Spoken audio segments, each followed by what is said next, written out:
In this video, I'm going to show you Prime Tone preset tutorial in Lightroom Mobile.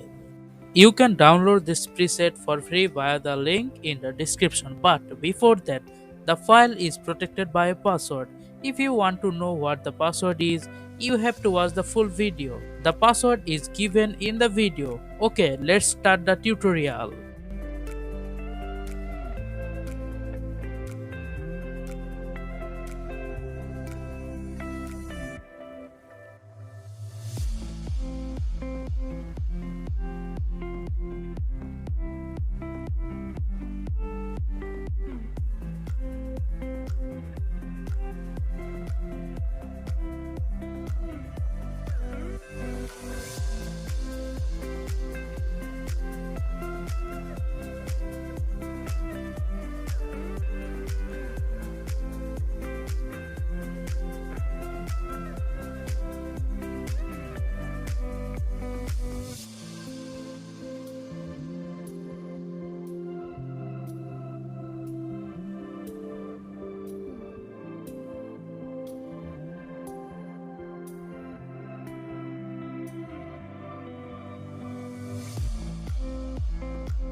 How was the tutorial? Tell me in the comments. Please like, comment and share this video with your friends and family.